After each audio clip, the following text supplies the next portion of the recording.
সকালে ঘুম থেকে উঠে ফ্রেশ হয়ে নাস্তা করে দুইটা গাড়ি নিয়ে বের হলাম কলেজের উদ্দেশ্যে। একটাতে আমি, আরেকটাই বডিগার্ড নিয়ে যেতে লাগলাম। কলেজের গেট দিয়ে ঢুকতেই সবাই অবাক হয়ে তাকিয়ে আছে। এত দামি গাড়ি, সাথে বডিগার্ড নিয়ে কলেজে। প্রথমে বডিগার্ড নেমে আমার গাড়ির দরজা খুলে দিল। তারপর আমি গাড়ি থেকে নেমে ক্লাসের দিকে হাঁটা ধরলাম। সবাই আমার দিকে তাকিয়ে আছে। সবাই ভাবতে লাগলো আমার এত কিছু থাকতে আমি প্রতিদিন রিক্সা নিয়ে কেন আসি। হঠাৎ রাইসার দিকে চোখ গেল, আমার দিকে এক নজরে তাকিয়ে আছে। হয়তো ভাবছে ছোট লোক, হঠাৎ করে এত পরিবর্তন হলো কিভাবে। তার এত কিছু থাকতে আমাকে কেন বলল? তার বাবা অফিসের কর্মচারী। আমি ডাইরেক্ট গিয়ে রাফিয়ার, জয়, রিয়া তাদের সাথে বসলাম।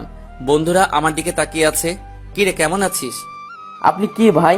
ওই শালা, আমার সাথে মজা করিস? তুই আমাদের কাছে সত্যিটা লুকালি কেন? জয়, ঠিক বলেছিস। ও ব্যাপার না, আমি চাই তোরা আমাকে ভালোবাসবি, আমার টাকাকে না। আমি তোদের মতো বন্ধু পেয়ে অনেক সার্থক।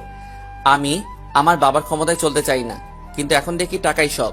টাকার কারণে ভালোবাসা চলে গেছে, তাই এখন রাসেল তার আসল রূপ দেখাবে।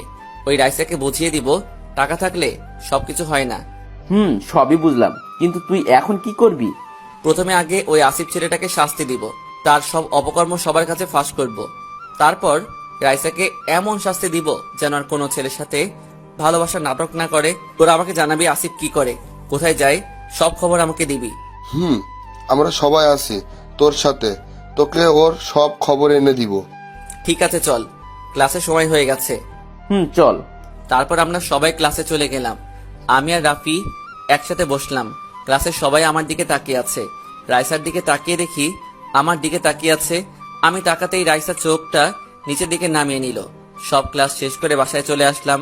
রাইসা পুরো ক্লাস আমার দিকে তাকিয়েছিল। কলেজ থেকে বেরিয়ে আসতেই আমাকে পেছন থেকে ডেকেছিল। আমি না শুনে চলে আসলাম। বাসায় এসে রুমে গিয়ে ফ্রেশ হয়ে দুপুরের খাবার খেয়ে এসে একটা ঘুম দিলাম।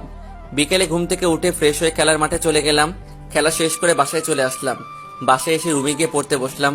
পড়া শেষ করে খাবার টেবিলে চলে গেলাম। তখন আম্মু বলল, আচ্ছা, একটা সত্যি কথা বলবি আম্মুর কাছে? আমি কি কখনো তোমাদের সাথে মিথ্যে বলেছি? কি কথা জানতে চাও বলো? তোর হঠাৎ পরিবর্তন কেন, আমাকে বলবি? আম্মু, তাহলে শোনো। তারপর কলেজে কি হলো আর রাইসার সাথে ভালোবাসার সব কাহিনী বললাম। মেয়েটা টাকার জন্য তোকে ছেড়ে চলে গেছে। ভালোবাসা কি টাকা দিয়ে হয়? ভালোবাসা হলো মন থেকে। সত্যিকারের ভালোবাসা কখনো টাকা দিয়ে হয় না। ভালোবাসা বিশ্বাস রাখতে হয়। কিন্তু মেয়েটা তোকে চিনতে পারে নাই। তারপর তোকে একটা কথা বলি, মেয়েটাকে চোখে চোখে রাখিস, কারণ কোন সময় আবার ওকে কি করে ঠিক নাই। আম্মু, কিন্তু আমি তাকে আর কোনোদিনও ভালোবাসবো না। তাকে কঠিন শাস্তি পেতে হবে। আমি তো তার কোনো ক্ষতি করি নাই। আমার সাথে এমন করলো কেন? তাকে বোঝাতে হবে ভালোবাসার মানুষ যদি কষ্ট পায় কেমন লাগে।